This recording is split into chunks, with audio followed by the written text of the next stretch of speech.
Buenos días. A nombre de la Universidad de Colima, les agradecemos su asistencia a la conferencia Género, Cuerpo y Deseo en la Objetividad de la Ciencia, impartida por la doctora Lucía Sichia en el marco de la Semana de las Mujeres y la Ciencia 2022.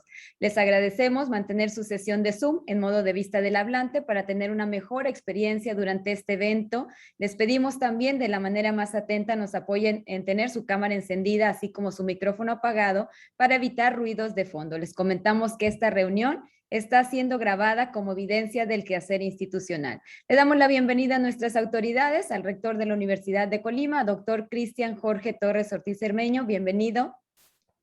Bienvenida, doctora Lucía Sichia, investigadora del Centro de Investigaciones y Estudios de Género de la UNAM. También nos acompaña la doctora Xochitl Angélica Trujillo, coordinadora general de investigación de la Universidad de Colima, y la maestra Ana Azucena Evangelista Salazar, directora del Centro Universitario para la Igualdad y los Estudios de Género y presidenta también de la Asociación Colimense de Universitarias. Gracias a las autoridades, bienvenidas, bienvenidos todos y todas ustedes. Iniciamos entonces con las palabras de bienvenida a cargo del doctor Cristian Jorge Torres Ortiz Cermeño, rector de nuestra universidad. Muchas gracias, Edith. De nuevo, muy buenas tardes, tengan todas y todos ustedes. Un placer poderles acompañar en el inicio de esta conferencia denominada Género, Cuerpo y Deseo en la Objetividad de la Ciencia. Pregunto, ¿sí me están escuchando bien? Gracias. Sí, rector. Saludo con mucho gusto a la doctora Xochitl Angélica Trujillo, coordinadora general de investigación de nuestra universidad, a la maestra Ana Azucena Evangelista Salazar, directora del Centro Universitario para la Igualdad y los Estudios de Género y presidente de la Asociación Colimense de Universitarias. Saludo también y le doy la bienvenida a la doctora Lucía Gabriela Sichia, investigadora del Centro de Investigación y Estudios de Género de la UNAM. Asimismo, saludo con mucho gusto a todos los integrantes de la comunidad universitaria que nos están acompañando en esta interesante conferencia. En primer término, quiero agradecer y reconocer el esfuerzo conjunto que realiza la Coordinación General de Investigación y el Centro Universitario para la Igualdad de Estudios de Género para generar espacios como este que dan evidencia de que la Universidad de Colima trabaja día con día para lograr la igualdad sustantiva entre mujeres y hombres. Un claro ejemplo, insisto, es esta conferencia que nos convoca el día de hoy en el arranque de la Semana de las Mujeres y la Ciencia, organizada en el marco del Día Internacional de la Mujer y la Niña en la Ciencia. Por ello, celebro este tipo de conmemoraciones y la posibilidad de que le da a la Universidad de Colima de actuar en consecuencia, de planear, capacitar, reflexionar sobre un tema tan importante y trascendente como es la participación plena y equitativa de las mujeres en la ciencia. También reitero el agradecimiento y la bienvenida a la doctora Lucía Gabriela Sichia por su participación como ponente esta tarde y reiterarles el saludo a todas y todos ustedes, decirles que me da mucho gusto la iniciativa que ha surgido entre el Instituto y la Coordinación General de Investigación y sobre todo destacar, resaltar lo que abona a la reflexión, a la capacitación sobre un tema tan importante en la sociedad en lo general y en las universidades en lo particular. Reciban un cordial saludo y un fuerte abrazo de mi parte. Muchas gracias, que estén muy bien. Muchas gracias, doctor Cristian Torres Ortiz, por sus palabras. Sabemos que por cuestiones de agenda debe retirarse, por lo que le agradecemos haber estado aquí con nosotros. De igual forma, las autoridades, muchas gracias. Si desean continuar con la conferencia, ya estamos a punto de iniciar. Cedemos la voz a la maestra Ana Azucena Evangelista Salazar para escuchar la semblanza y presentación de la doctora Lucía Sichia. Muchas gracias. Gracias, doctor Cristian Jorge Torres Ortiz Cermeño, rector de la Universidad de Colima, por sus palabras de bienvenida. Es un gusto para el Centro Universitario para la Igualdad y los Estudios de Género que nos haya acompañado el inicio de la Semana de las Mujeres y la Ciencia. Saludo con gusto a la Coordinadora General de Investigación, a la doctora Xochitl Trujillo, y agradezco su apoyo y todo el respaldo para llevar a cabo esta semana. Comenzaremos con la conferencia Género, Cuerpo y Deseo desde la Objetividad, que será impartida por la doctora Lucía Siscia, a quien también le doy las gracias. Sabemos, como ya lo comentó Edith, que el doctor por motivos de trabajo tiene que retirarse y no podrá estar durante todo el evento, por lo que le reiteramos el agradecimiento por el respaldo que nos brinda para fomentar la igualdad de género en esta casa de estudios y por promover las acciones que permitan incorporar a más mujeres a las áreas científicas. A continuación me permito leer la semblanza de Lucía Siscia. Ella es doctora en estudios de género por la Universidad de Buenos Aires, Argentina, es licenciada en biotecnología por la Universidad Nacional de Quilmes. Su tesis doctoral se centró en el análisis crítico del discurso neurocientífico acerca de la diferencia sexual. Formó parte del Instituto de Investigaciones Filosóficas desde el año 2014 hasta el 2018. Asimismo, realizó trabajos de investigación en el Departamento de Fisiología del Sistema Nervioso de la Facultad de Medicina en Buenos Aires como becaria doctoral del CONOCYT. En el año 2017 obtuvo la primera mención del Premio de Bioética auspiciado por la Fundación Dr. Jaime Roca por su trabajo El sexo y el género como variable de investigación biomédica y la práctica clínica. Actualmente es investigadora del Centro de Investigaciones y Estudios de Género del CIEC de la UNAM en el área de género en la ciencia, la tecnología y la innovación. Sus líneas de investigación son epistemología feminista, salud mental y mente corporizada, nuevos materialismos feministas, epigenética y reinterpretación de las diferencias biológicas en el marco de las normativas de género. Bienvenida, adelante doctora Siscia. Bueno, muchas gracias por la introducción y la presentación. Sí se me escucha, ¿no? Bueno, buen día a todas y todos. En primer lugar, agradecerles al Centro Universitario de Estudios de Género por la invitación, a la Universidad de Colima, al rector, el doctor Cristian Torres, por la iniciativa y porque estén habilitando este tipo de espacios de discusión y reflexión, y sobre todo iniciando el año en esta primera semana o segunda semana de febrero, pero que es una semana particular porque justamente se visibiliza el Día de la Mujer y la Niña en la Ciencia, y bueno, del día hicimos la semana, así que festejo nuevamente este tipo de actividades que me parecen fundamentales. Bien, el título de la ponencia es un título un poquito provocativo. ¿Por qué? Porque decidí vincular lo que es el cuerpo y el deseo con la noción de objetividad. Y al parecer, en primera instancia, sucede que se presentan como conceptos contradictorios, ¿no? Cuando hablamos de objetividad, justamente parece que dejamos por fuera aquello que tiene que ver con la subjetividad. Y cuando hablamos de subjetividad, se nos viene a la cabeza el cuerpo, el deseo y el género. Es decir, que la idea misma de objetividad nos habla de un sujeto desencarnado. ¿Qué quiere decir? Que dejamos nuestra subjetividad a un lado para mirar lo que pareciera de manera crítica y neutral, el lente de la objetividad, y eso da cuenta de lo que llamamos el método científico. Un método científico que evidentemente no es transhistórico y transcultural, sino que es contexto específico y nos remite a la modernidad. Entonces, lo que yo hoy quisiera proponerles es una charla hablábamos recién con las compañeras antes de estar así como todos ustedes, una charla de unos 40 minutos más o menos para dar lugar al diálogo, a la discusión y a las preguntas que sí me gustaría que aparecieran. Agradezco en primera instancia que tengan su cámara prendida, la verdad me parece espectacular, porque si no parece que estoy hablando a nadie, esta modalidad de Zoom es difícil, pero entonces quisiera hacer una breve introducción de lo que es mi trabajo y poner en cuestión la idea misma de objetividad. Entonces, yo no voy a hablarles solo de las dificultades estructurales que encuentra el género femenino para acceder a ciertas áreas de conocimiento, específicamente o especialmente las áreas de las STEM, ¿no? Las ciencias, las tecnologías, las matemáticas y las ingenierías, ¿no? Las ciencias de la computación, que son disciplinas, como todas y todos sabemos, esencialmente masculinizadas. ¿Qué quiere decir? Que es muy baja la participación de mujeres en esas áreas. Entonces, no voy a solamente o precisamente problematizar las configuraciones estructurales que explicarían esta masculinización de las áreas STEM.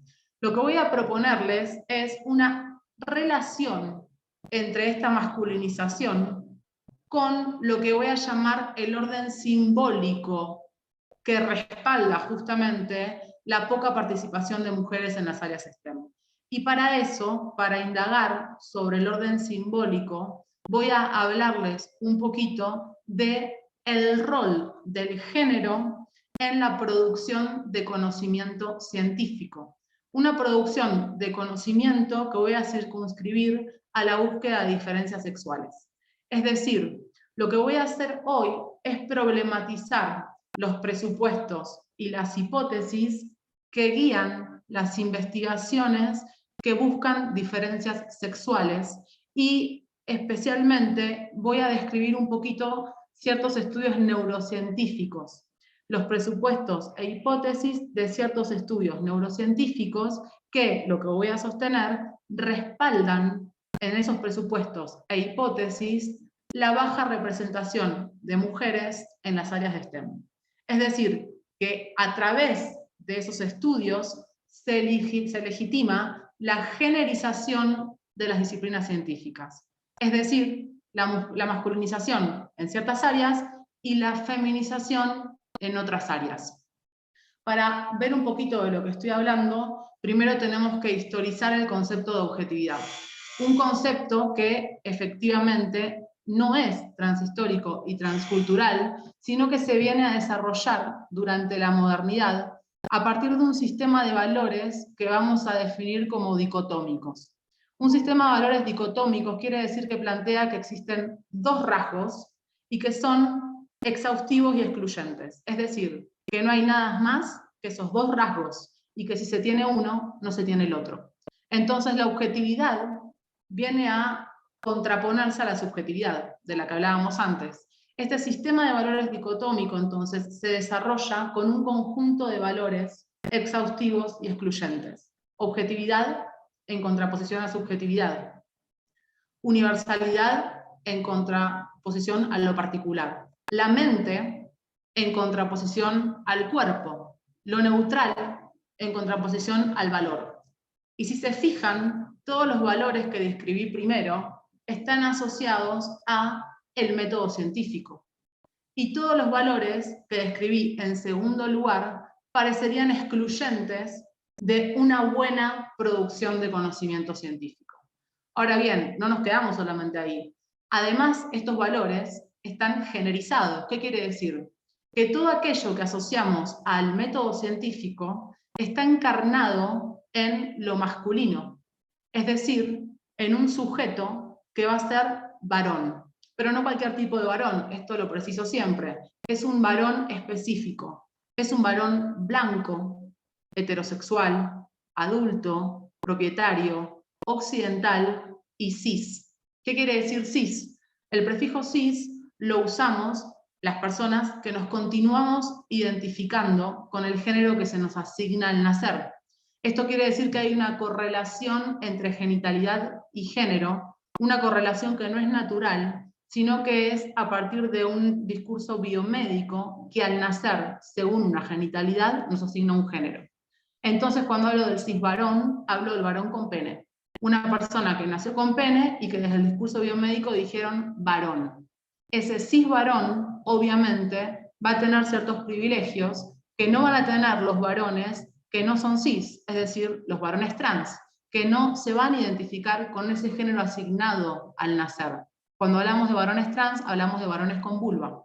Entonces, cuando hablo del sujeto androcéntrico, me refiero al cisvarón, blanco adulto, propietario de occidental. Este sujeto androcéntrico, que no es muy difícil saber que todas las narrativas de la historia de la ciencia vienen especialmente de este sujeto, sobre todo desde la modernidad, es el que desarrolla este sistema de valores bajo un criterio que encarna justamente la perfección para producir conocimiento. ¿Cuáles son las personas que quedan excluidas entonces para poder producir conocimiento? Evidentemente las mujeres. ¿Por qué? Porque parece que las mujeres vamos a encarnar toda la segunda columna de valores que describí: la subjetividad, la sensibilidad, la particularidad, el valor, que se nos presentan como obstáculos para la buena producción de conocimiento. Pero entonces no van a ser solo las mujeres, claramente no, van a ser las mujeres blancas, las personas racializadas en general, las personas que por uno o más motivos nos corremos de todas las características que describí en este sujeto androcéntrico. Entonces, fíjense cómo entonces la idea de objetividad empieza a tomar cuerpo, empieza a tomar género, e incluso empieza a encarnar deseos. ¿Por qué? Porque el recorte de problemas, los presupuestos y las hipótesis van a estar permeadas de intereses particulares, de una particularidad que corresponde a este tipo de sujeto y que podemos dar cuenta que hoy representa el 1% de la población mundial. Fíjense que lo que se nos presentan como lo universal es lo más particular. Lo que se nos presenta como objetivo es lo más subjetivo. Remite a un consenso intersubjetivo que primero es desarrollado por este tipo de sujeto. Ahora bien, ¿qué pasa con esta idea de objetividad y de universalidad? Que el propio concepto y la propia descripción enmascara y recubre esa particularidad y esa subjetividad. La enmascara de manera tal que todas las personas que hacemos ciencia creemos en este concepto de objetividad y en este concepto de universalidad. Con esto quiero decir que la producción de conocimiento científico siempre funciona a partir de un sistema de creencias. Un sistema de creencias que de vuelta no es transhistórico y transcultural. Es un sistema de creencias que es validado en un cierto momento histórico. Hoy este sistema de creencias, entonces, que es validado por todas las personas que podemos acceder a la producción de conocimiento, vemos que trasciende a este sujeto. ¿Qué quiere decir? Que ya no es solamente el sujeto androcéntrico que encarna este tipo de valores, sino que somos todas las personas que creemos en este método científico, que vamos a encarnar estos valores del sujeto androcéntrico. ¿Y por qué hago hincapié en esto? Porque ahora, como les comentaba, voy a hablarle de los presupuestos e hipótesis que guían la búsqueda de diferencias sexuales en los cerebros y que vamos a tener de referentes a muchas investigadoras, a muchas mujeres que evidentemente encarnan esta idea de objetividad y de universalidad. Lo que quiero decir con esto es que estamos en un contexto donde ya no es solamente el sujeto androcéntrico el que puede acceder a la producción de conocimiento. Por supuesto que mayormente lo es, o por lo menos las personas que más encajan con las características del sujeto androcéntrico. Pero fíjense que hay otras corporalidades, hay otras subjetividades que podemos acceder. Pero lo importante es que cuando ya accedemos con la mirada que encarna los valores desarrollados por este sujeto androcéntrico. ¿Qué quiere decir esto? Que no va a importar quién hace ciencia, sino cómo hacemos ciencia. Entonces yo voy a describir investigaciones que son llevadas adelante por mujeres incluso, pero que en sus presupuestos lo que están asumiendo es que las personas feminizadas, por uno o más motivos, no están optimizadas para encarnar el método científico. Entonces, lo que vamos a encontrar es que para hacer buena ciencia, de acuerdo a este método, las personas nos terminamos masculinizando, de acuerdo a los valores desarrollados por este sujeto androcéntrico. Entonces, fíjense acá, estoy hablando de una relación, una interrelación entre los obstáculos estructurales, que es la masculinización de ciertas disciplinas, y no casualmente las disciplinas que más exigen objetividad y neutralidad, como las ciencias de la computación, como las matemáticas y las ingenierías, y que va a tener que ver con que en esa masculinización estamos justamente visibilizando que las personas que por uno o más motivos somos feminizadas, difícilmente encarnamos lo masculino. Por eso hay tanta baja representación de mujeres en estas áreas, porque son las llamadas ciencias duras. Y si volvemos a este sistema de valores dicotómico, tenemos otro par de valores, lo duro y lo blando.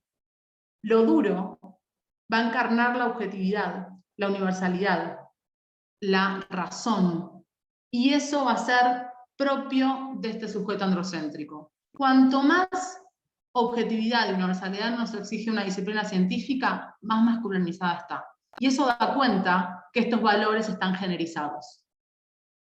Entonces, fíjense que estos obstáculos estructurales van a estar interrelacionados, digo yo, y se van a retroalimentar con la producción de conocimiento biomédico que respalda que efectivamente el cisvarón blanco es el que tiene el cerebro optimizado para la sistematización, para la abstracción, otro par de valores, abstracto, concreto, para la razón, ¿no? Para el razonamiento abstracto, a fin de cuentas.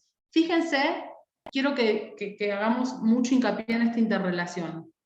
La disciplina científica masculinizada y la producción de conocimiento que me va a decir que el cerebro está optimizado para la objetividad, la razón y la universalidad y la neutralidad. Y justamente ese cerebro optimizado para la producción de este tipo de conocimiento es lo que da cuenta de la masculinización de las STEM.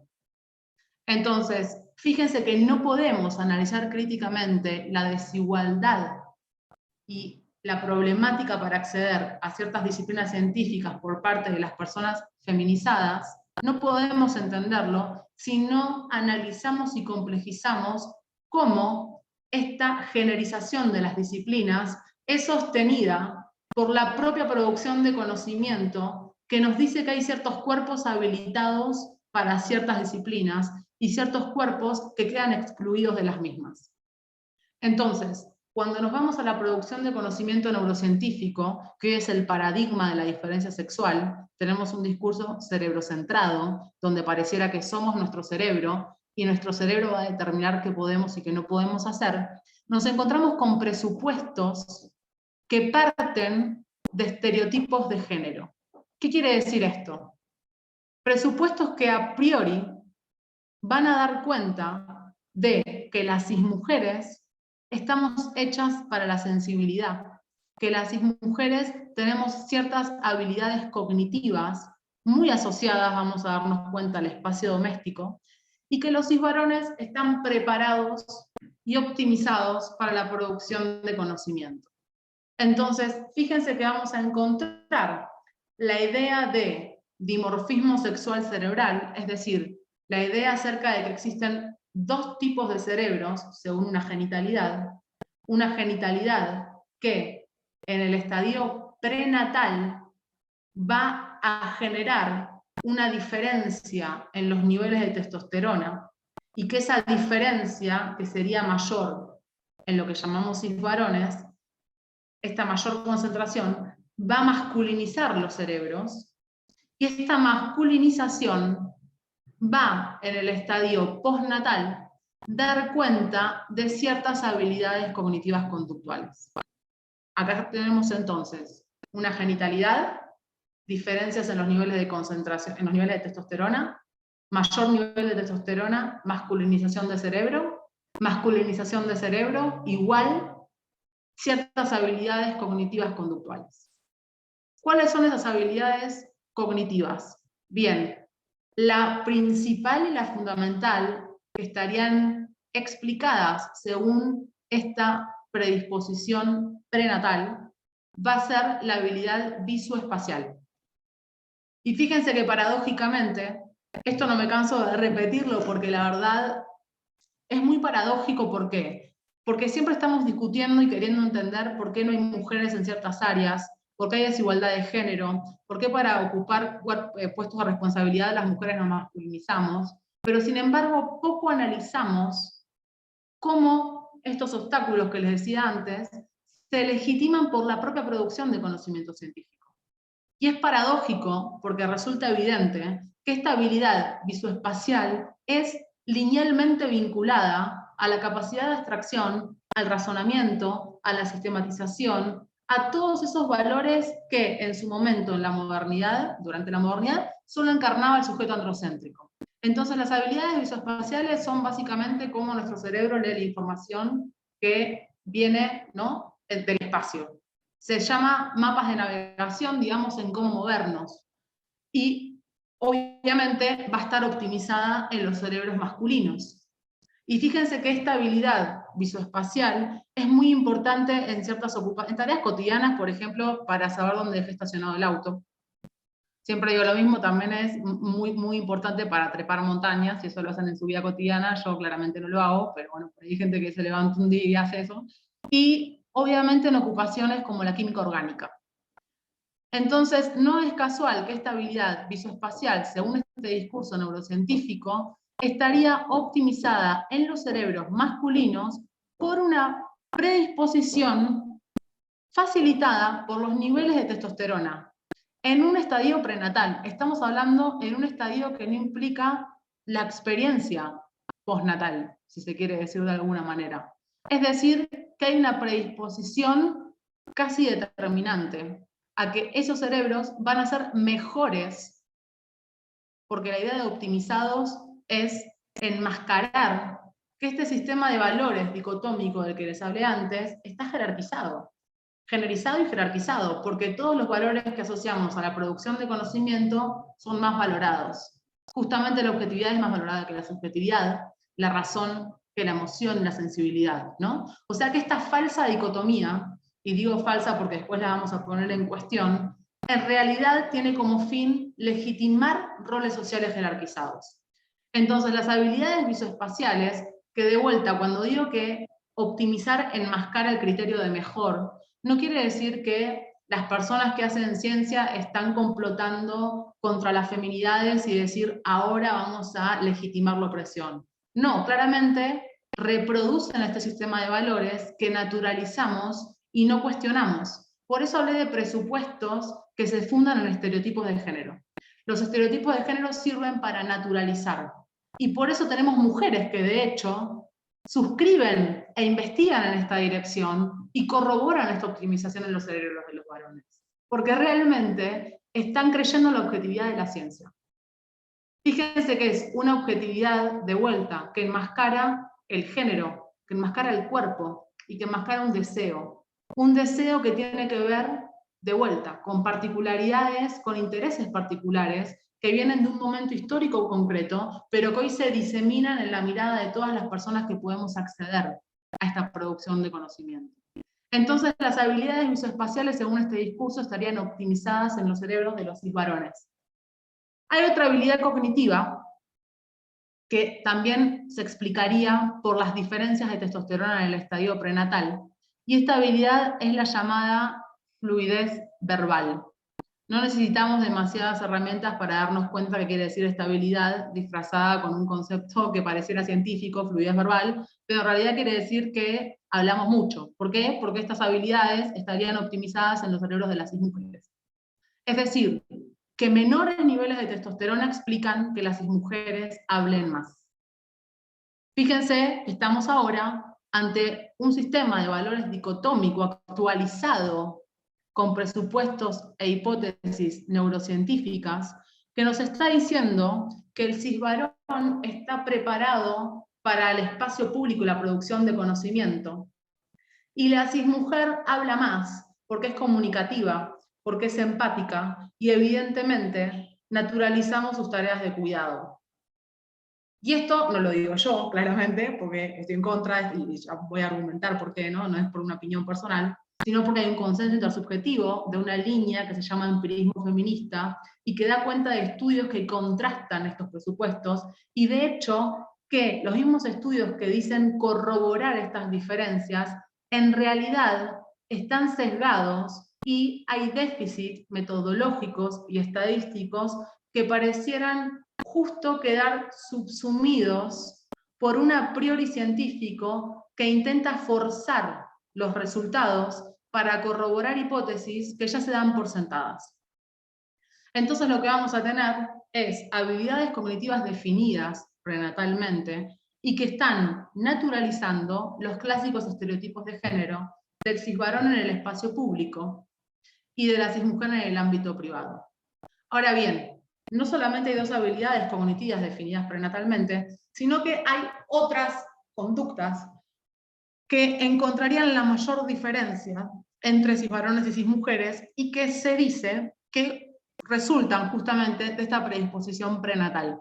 Estas conductas son la conducta de juego, la orientación sexual y la identidad de género. Vieron que yo estoy hablando con el prefijo cis. Quiere decir que hay una identidad de género donde las personas se continúan identificando con el género asignado al nacer. Ahora, según este discurso, eso también está definido prenatalmente. Es decir, que las personas que no se identifican con este género asignado al nacer, pareciera que es por una disposición prenatal a priori, por fuera de la experiencia, y que eso está también determinado biológicamente. Es decir, que las personas trans, las personas no binarias, pareciera que tienen una disposición biológica para identificarte con un género diferente al asignado al nacer. Y acá también toqué el tema de la orientación sexual. La sexualidad para este discurso también pareciera una definición a priori, antes de la experiencia, y determinada por los niveles de testosterona. Entonces, que las personas no seamos heterosexuales estaría también determinado o predispuesto fuertemente por estas concentraciones de testosterona prenatal. Es decir, yo me enuncio lesbiana y para este discurso, en mi contexto prenatal, he tenido niveles de testosterona más elevados que lo que se esperaría para mi genitalidad, que es vulva. Esta es la idea del discurso. Biologizar la sexualidad y la identidad de género. Y hablé de una tercera conducta, la primera que mencioné en realidad, que es la conducta de juego. Una conducta de juego que, aunque nos parezca mentira, va a tener que ver con algo tan básico como que las niñas, cis niñas, elijan jugar con la muñeca, elijan jugar con el peluche, y los cis niños elijan jugar con camioncitos, a la lucha, etc. Eso va a tener que ver, de acuerdo a este discurso, por los roles de nuestros ancestros en la reproducción. ¿Qué quiere decir? El macho cazador y la hembra cuidadora. Fíjense que para todas estas habilidades cognitivas y conductas que les mencioné, lo que tenemos de subyacente es el presupuesto que predomina en este tipo de discursos, y es una perspectiva evolutiva de la conducta humana. Es decir, que hay extrapolaciones de primates no humanos a nuestra especie para justificar que los roles sociales, los roles que atribuimos al género, entendido desde los estudios de género como normativas sociales, este discurso neurocientífico predominante lo contrasta con una idea evolutiva que lo que hace es biologizar nuestra idea de género. Es decir, que el género como estructurante de la vida social se vuelve, según este discurso, natural, esencial.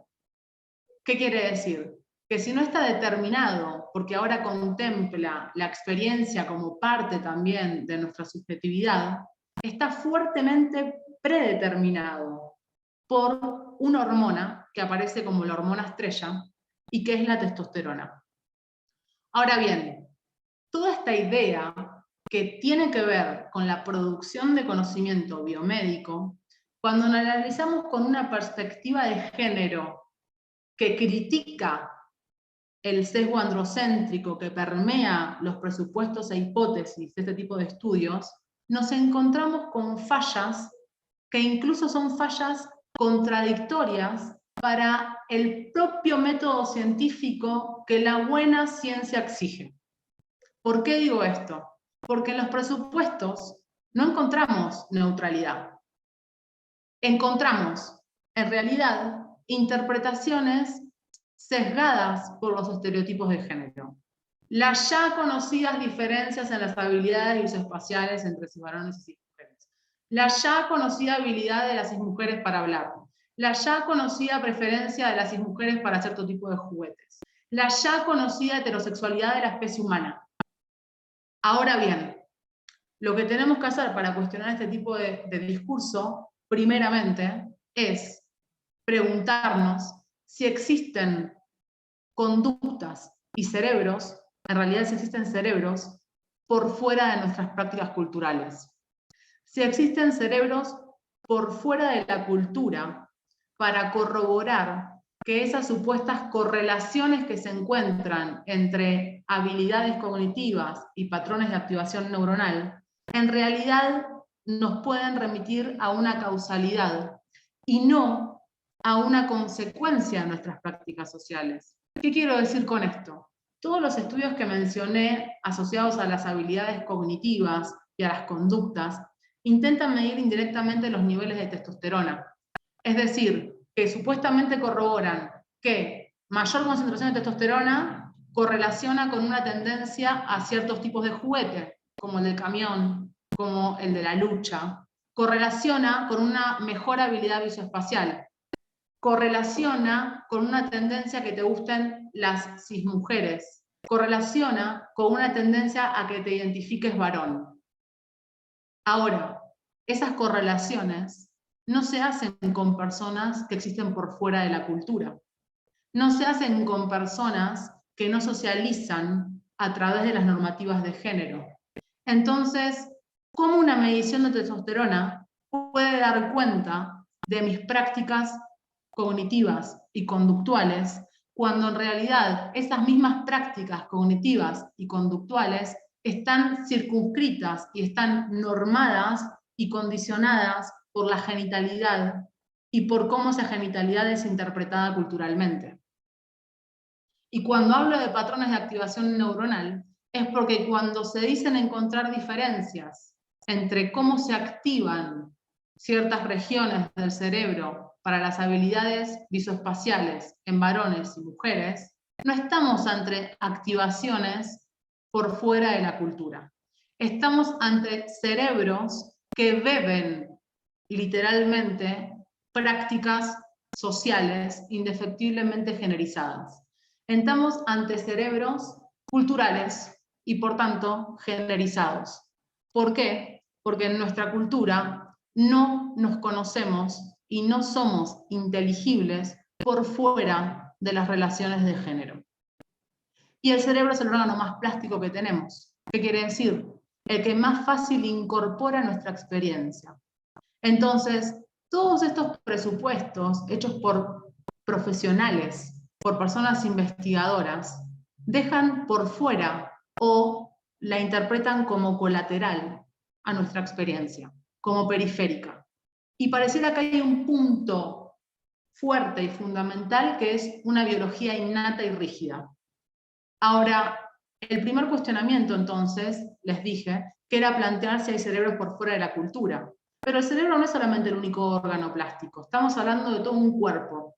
El cerebro está corporizado. Entonces, la otra pregunta que nos cabe hacer es, ¿existe una biología innata? ¿Existe una biología presocial? ¿Cómo podemos dar cuenta de una biología que exista por fuera de un discurso que la describe? Y acá entonces tenemos que complejizar y ponernos críticas con nuestra producción de conocimiento, con herramientas de la epistemología feminista, nos ha servido para ver estos a priori en los presupuestos e hipótesis y las fallas en la interpretación de resultados, pero también para generar otras alternativas, desarrollar metodologías que no reproduzcan estos sesgos androcéntricos. Y fíjense que acá hay un punto neurálgico. Para cuestionar los obstáculos que encontramos las personas feminizadas para acceder a ciertas disciplinas científicas, es necesario indagar dónde se está respaldando este tipo de obstáculos. Se respalda en un orden simbólico. Un orden simbólico, ¿por qué? Porque hay estereotipos de género que permean no solamente los presupuestos e hipótesis de la producción de conocimiento neurocientífico, permean nuestra propia subjetividad. Permean lo que creemos que somos y lo que podemos hacer. Entonces, de acuerdo a una genitalidad, yo me vivo. ¿Por qué? Porque las relaciones de género, de vuelta, sirven para estructurar nuestra vida social, de una manera cis heteronormada. ¿Qué quiere decir eso? Que si tengo vulva soy mujer y si soy mujer me gustan los varones. Esa es la linealidad cis heteronormada. Y esa linealidad está jerarquizada. ¿Por qué? Porque todas las personas, de vuelta, que por uno más motivos nos corremos de este conjunto de características que identifican al sujeto androcéntrico, estamos subestimadas y subordinadas. Entonces, para entender la masculinización de las áreas de STEM, tenemos que poner en crisis el criterio de objetividad. Tenemos que darle cuerpo, tenemos que generalizarlo, tenemos que ponerle deseos. Porque de ninguna manera es neutral ese criterio, y porque de ninguna manera es universal, y porque de ninguna manera está por fuera de la materia. Porque si no, damos cuenta de esta idea androcéntrica de el quehacer científico, y que es un cerebro en una cubeta. Somos nuestro cerebro. Y ese discurso, justamente, hoy legitimado, actualizado por el discurso neurocientífico, es a partir del cual se sigue respaldando la dicotomización de los roles sociales y su propia jerarquización, porque recordemos que este sistema dicotómico está jerarquizado. La dicotomización que implica que el ámbito público es masculino y el ámbito doméstico es femenino. No importa si hay mujeres afuera, están participando en un ámbito masculino, por eso tienen los problemas que tienen. No importa si hay varones adentro, están encarnando el espacio femenino, por eso hay tan pocos varones, y por eso en general esos varones no son cis blancos heterosexuales. Entonces, el número, la estadística, lo que nos muestra es cómo nosotras y nosotros, de nuestra propia subjetividad, reproducimos simbólicamente estos sesgos. El primer punto para cuestionar la generalización de las disciplinas científicas, entonces, y con esto cierro, es reflexionar sobre nuestra propia subjetividad, sobre realmente qué pensamos que nos dice la biología que podemos hacer.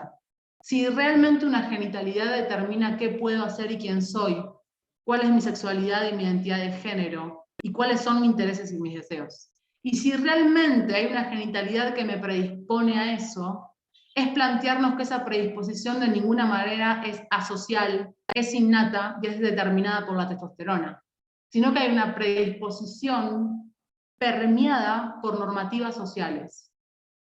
Normativas sociales que desde nuestras formas de relacionarnos en las instituciones, familia, escuela, en nuestras relaciones interpersonales, reproducimos. Entonces, lo fundamental que quiero dejar con esto es que para problematizar la desigualdad de género tenemos que poner en crisis un discurso netamente biologicista de nuestra subjetividad. ¿Qué quiere decir? Un discurso que pretende seguir respaldando que hay una biología que causa cierto tipo de estados mentales.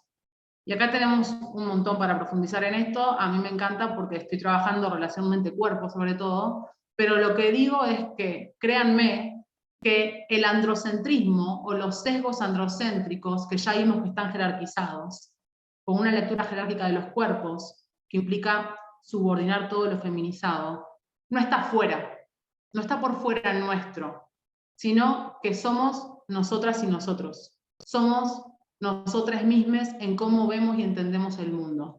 Entonces, para poner en crisis este sistema de valores que reproduce sesgos androcéntricos, tenemos que poner en crisis primero nuestra propia identidad, nuestra propia sexualidad, cuestionar nuestros propios intereses y deseos.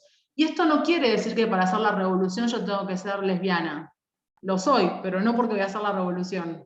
Lo que quiere decir es que tenemos que cuestionar de dónde viene mi sexualidad. No me importa si soy lesbiana, heterosexual o pansexual. Lo importante es si pienso que está determinada biológicamente. Si hay una persona que se denuncia lesbiana y que piensa que biológicamente está determinada su sexualidad, yo no voy a estar de acuerdo. Si hay una persona heterosexual que dice, es mi trayectoria vital y mi experiencia, elijo la heterosexualidad, comparto completamente, la elijo de igual manera mi sexualidad. Entonces el problema no es mi sexualidad y mi identidad de género. El problema es cuál es mi trayectoria vital para entender esa subjetividad que encarno. Con esto cierro para dar lugar a preguntas porque hablé más de lo que quería. Muchísimas gracias, doctora Lucía. De verdad, muy interesante toda esta información y todos estos estudios que sin duda nos mueven, ¿no? Nos mueven todas estas estructuras que tenemos incluso pues aprendidas. Por aquí veo que hay algunos comentarios. Les pediría si alguien quiere abrir su micrófono y hacerlo, sería tal vez también más rápido. Dice, gracias, muy interesante. Lourdes Celina. Albania Padilla dice, en la medida en la que asimilemos y practiquemos la igualdad de género, podremos incidir en nuestras hijas y o estudiantes el romper el paradigma androcéntrico. Muy bien, es un comentario. Si alguien tiene alguna pregunta, algo que quisiera comentar, podríamos dar unos minutos. Anímense. Muchas gracias por su experiencia compartida, dice Laura. Igual y abran su micrófono con toda confianza. ¿Están estructurando apenas la pregunta? Aquí está, María Dolores, adelante.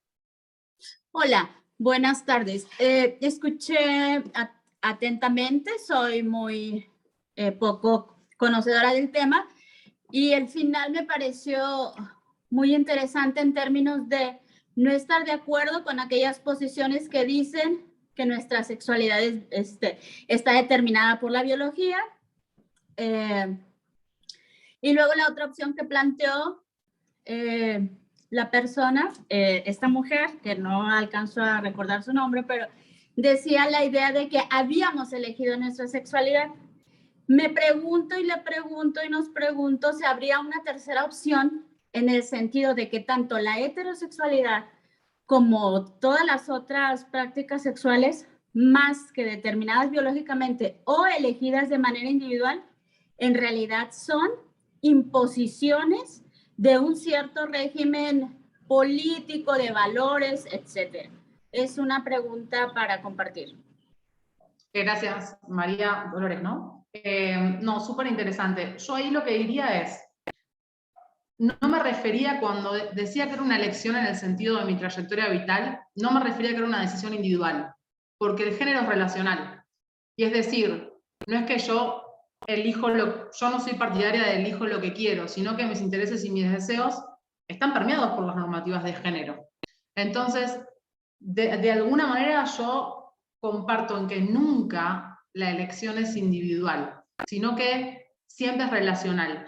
Y a mí lo único que me hace ruido de la idea de imposición es que parece que no tendríamos agencia y no lo elegimos. Por eso decía que los sesgos androcéntricos los reproducimos activamente todas las personas. Porque en realidad no hay una imposición que me dice lo que tengo que hacer a un cuerpo pasivo. Yo negocio con eso, concilio con eso y reproduzco eso. Entonces, yo diría, no hay sexualidades e identidades individuales, son relacionales, y es verdad que activamente las personas tenemos agencia, obviamente consciente o inconscientemente, y negociamos con eso.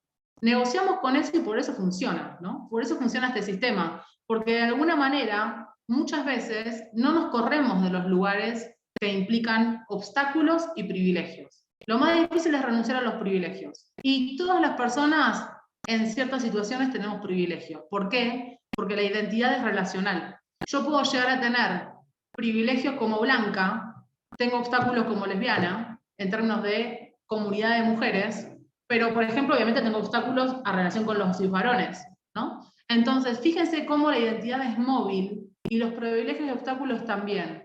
Ahora, el punto es que cuando tengo obstáculos no los quiero, pero cuando tengo los privilegios, ¿no los ejerzo? Y ahí está la cuestión de la imposición, para mí no es real. Siempre hay negociación y tenemos que hacernos cargo de eso para poder romper con un sistema que nos da obstáculos, pero también privilegios. Y eso es lo difícil. Eso es lo difícil, pero diría, es muy relacional, siempre relacional, y creo que hay que hacernos responsables de esta agencia que tenemos y de ver de qué manera reproducimos lo que criticamos. Reproducimos un sistema de valores que criticamos cuando nos conviene criticarlo. Lo hacemos todas las personas, pero por eso funciona.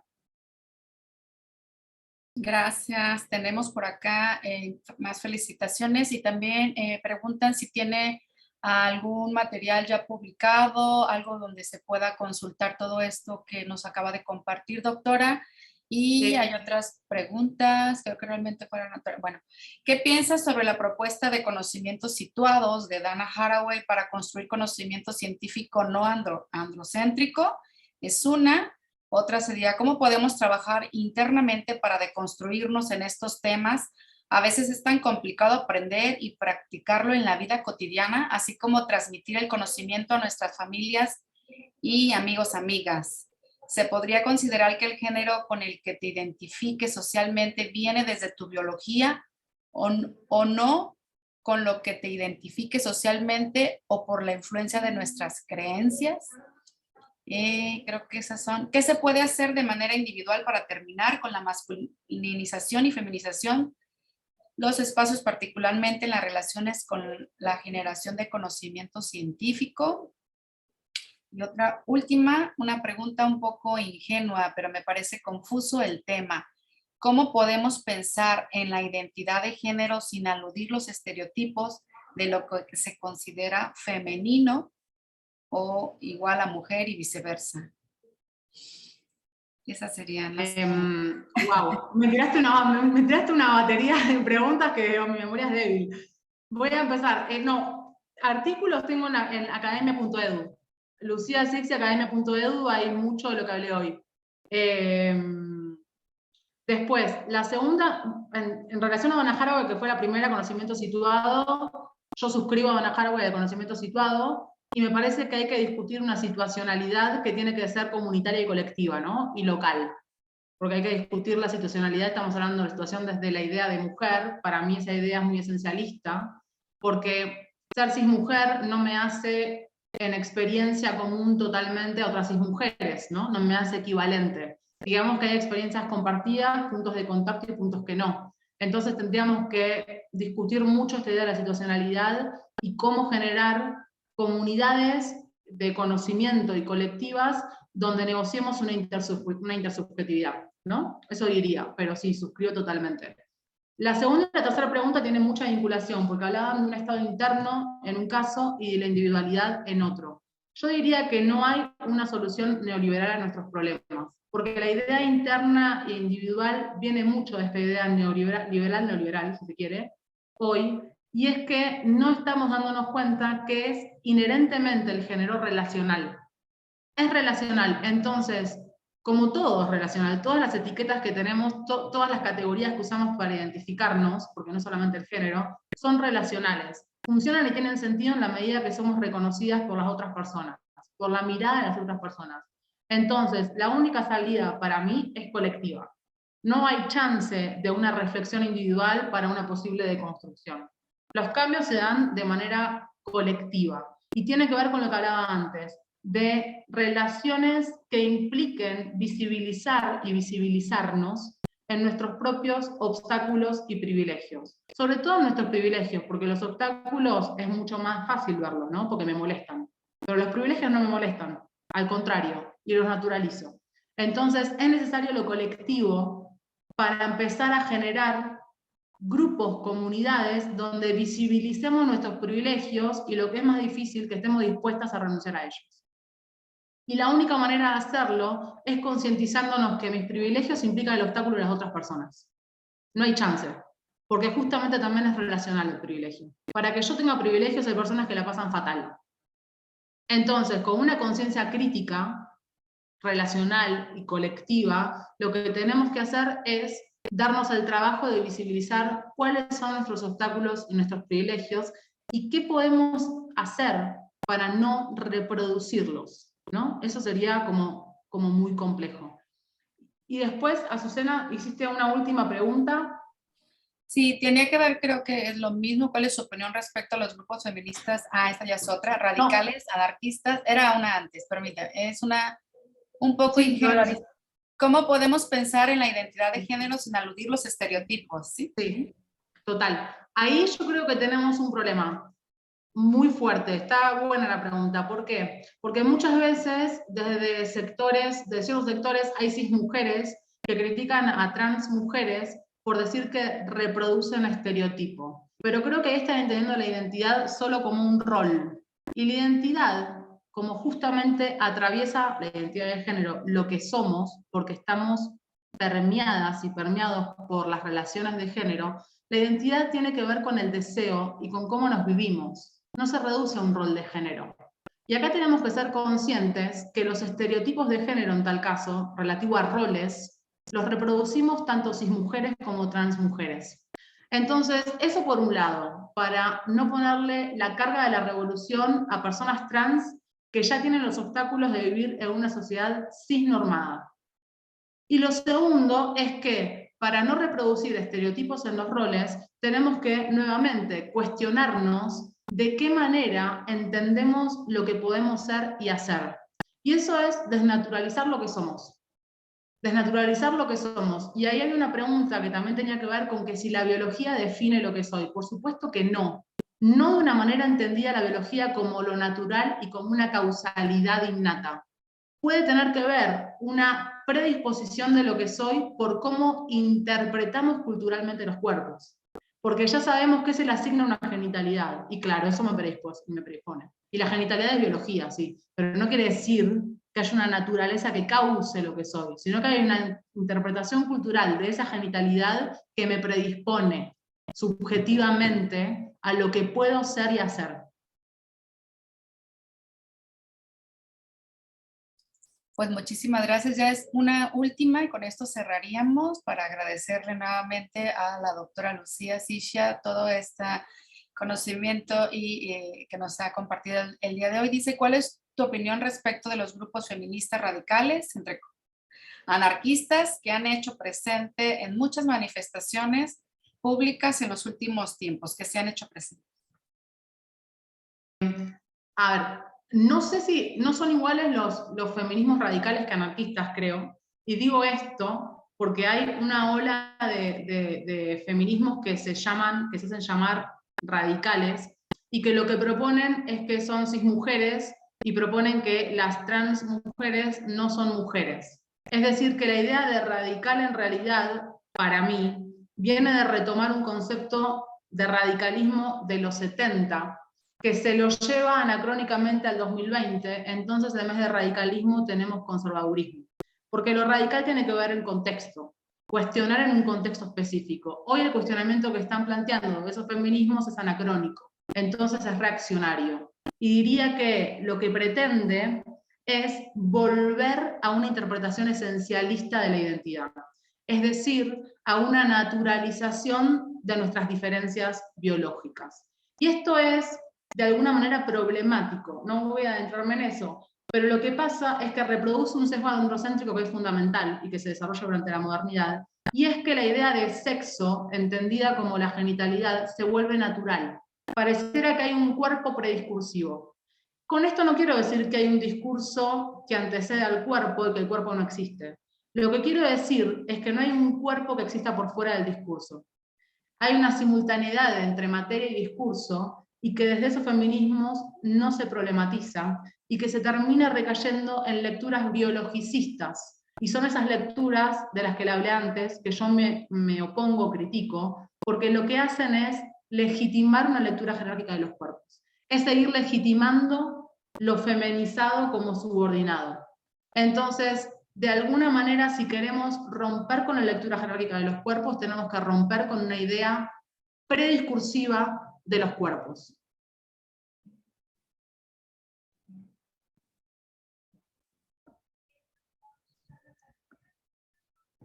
Muchas gracias, doctora Lucía. Creo que vamos a continuar ya con el evento. Queremos compartir con usted y entregarle de manera simbólica un reconocimiento que se le hará llegar posteriormente. El reconocimiento se va a proyectar en este momento y dice: Universidad de Colima otorga el presente reconocimiento a la doctora Lucía Gabriela Xixia por impartir la conferencia virtual Género, Cuerpo y Deseo en la Objetividad de la Ciencia, el 8 de febrero de 2022, en el marco de la Semana de las Mujeres y la Ciencia, organizada por la Coordinación General de Investigación y el Centro Universitario para la Igualdad y los Estudios de Género. Atentamente, Estudia, Lucha y Trabaja, Colima, Colima, México, febrero 2022, y firma el doctor Cristian Jorge Torres Ortiz Cermeño, rector de la Universidad de Colima. Muchas gracias, doctora Lucía, por su tiempo, por compartir sus reflexiones en este espacio, y gracias también a todas y todas las que participaron con sus preguntas y comentarios. Vamos a escuchar ahora el mensaje a cargo de la doctora Xóchitl Angélica Trujillo Trujillo, coordinadora general de investigación. Muchas gracias. Quiero agradecer en primer lugar pues a nuestra ponente del día de hoy, a la doctora Lucía Cicia, que realmente nos ha hecho ver el asunto del género y la importancia que tiene para los cerebros actuales. Yo, siendo bióloga, me ha dejado muchos pensamientos ahora, sobre todo porque lo que implica el hecho de nacer con un sexo biológico y la interpretación que nuestro cerebro adquiere en la parte social, creo que es muy respetable y es parte del asunto de la igualdad que tenemos que ver ahora. Y esta diferencia que se hace con respecto a que las mujeres o los hombres tenemos ciertas habilidades o actitudes asociadas a lo que ella llama estos dos valores dicotomizados entre el ser mujer, ser hombre, ser varón, ser mujer, pues es una parte que se tiene que trabajar y que tenemos que ser respetuosos ante las conductas, las apreciaciones, los estereotipos de género y las preferencias. Finalmente esas se adquieren, bueno, ya bajo ciertas circunstancias que tenemos que verlo desde el punto de vista de las atribuciones que tenemos como mujeres, pero también desde el punto de vista de la ciencia. Entonces, las ciencias no tienen sexo, la ciencia es para todos. La ciencia es una forma de abordar el conocimiento, una forma de buscar la creatividad, una forma de entrar y contribuir a los estados de bienestar. Y como parte de estos estados de bienestar están las circunstancias que nos tienen aquí trabajando en los diferentes temas. En esto es justamente que difícilmente podemos atribuirlos y encajarlos a un presupuesto que ya nos ha comentado la doctora. Yo quisiera hacer énfasis en que esta semana dedicada a la investigación, pero sobre todo a la ciencia hecha por mujeres, pero a despertar las vocaciones en niñas para que no se sientan que tenemos estas diferencias, que no pueden llegar a ocupar una gran posición como ingeniera, como física, como matemáticas, como tecnóloga, no está limitada por un desarrollo cerebral, sino es una contraparte social que se tiene que trabajar desde la misma infancia. Y si estamos aquí entre hombres presentes, que les agradezco mucho que estén ahora mismo, y mujeres, es para que trabajemos en conjunto para lograr esta igualdad y que tengamos más mujeres haciendo ciencia, más niños involucrados en la ciencia y sobre todo una sociedad más igualitaria. Muchas gracias. Muchas gracias, doctora Xóchitl, por su mensaje. De esta manera concluimos el evento. No nos resta más que agradecer nuevamente a la doctora Lucía por la conferencia, a las autoridades, a las y los docentes, estudiantes y público en general. Muchas gracias por su asistencia. Nos despedimos. En este momento, el anfitrión de la sesión virtual dará por concluido el evento para todas y todos ustedes. Muchas gracias y que tengan un excelente día. Muchas gracias a ustedes por la invitación. Muchas gracias. Gracias, doctora. Muchas Hasta gracias, luego. doctora.